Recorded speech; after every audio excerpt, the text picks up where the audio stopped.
అమరావతిలో 5 సెంట్ల భూమి ఉన్నటువంటి ఒక వృద్ధురాలు, బిడ్డలు చనిపోయి, మనవరాలు మతిస్థిమితం సక్రమంగా లేక ఇబ్బంది పడుతూ, ఆమె నన్ను ఆత్మహత్య చేసుకోవడానికి అనుమతించమని హైకోర్టుకెళ్తే, హైకోర్టు దాని మీద నోటీసులు ఇచ్చింది. నేను వాళ్ళ లాయర్‌ని ప్రశ్నించింది.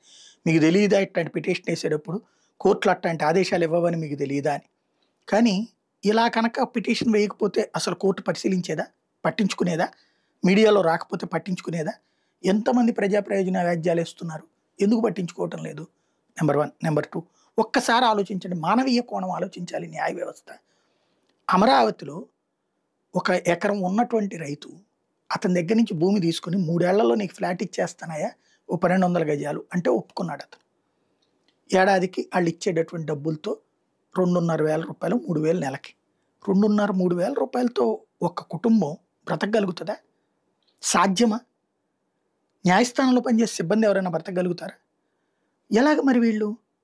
పోనీ అందులో ధనవంతులు ఎవరైతే ఆల్రెడీ వేరే ఆస్తులుండి అంటే వేరే వ్యాపారాలయి చేసుకుంటూ ఇక్కడ పొలం ఉన్నోళ్ళు అట్లా బ్రతుకుతారంటే అర్థం ఉంది. కానీ ప్యూర్‌లీ అగ్రికల్చర్ మీదనే ఆధారపడి కూరలు పండించుకుని, మల్లెపూలు పండించుకుని, అరటిపళ్ళు పండించుకుని అలాగ బ్రతుకుతున్నటువంటి రైతుల దగ్గర నుంచి తీసుకున్నటువంటి భూమి వాళ్ళకి ఆ ఫ్లాట్లు 11 ఏళ్ళు అయిందే.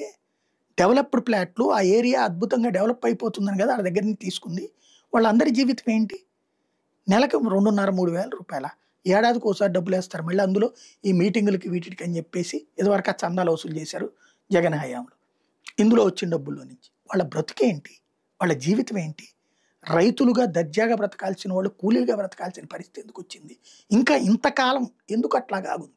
3 ఏళ్లలో సెట్ అవ్వాల్సిన జీవితాలు 11 ఏళ్ళైనా కూడా. మానవీయ కోణం ఆలోచించాం మనం. హైకోర్టు ఉన్నటువంటి ప్రదేశం. అది కూడా వేరే రైతుల భూములే కదా! ఒక్కసారి అందులో హ్యూమన్ టచ్, ఎందుకంటే ఇవాళ మన హైకోర్టులోని అనేక మంది న్యాయమూర్తులు మానవీయ కోణంలో ఆలోచించగలిగిన వాళ్ళున్నారు. వచ్చారు కొత్తగా గూడా. ఏదో ఇంతకుముందు ఇక్కడ చేసి ఎళ్లి మళ్ళీ వెనక్కొచ్చినోళ్ళు. ఒక్కసారి దాంట్లో హ్యూమన్ టచ్ చేయాలి.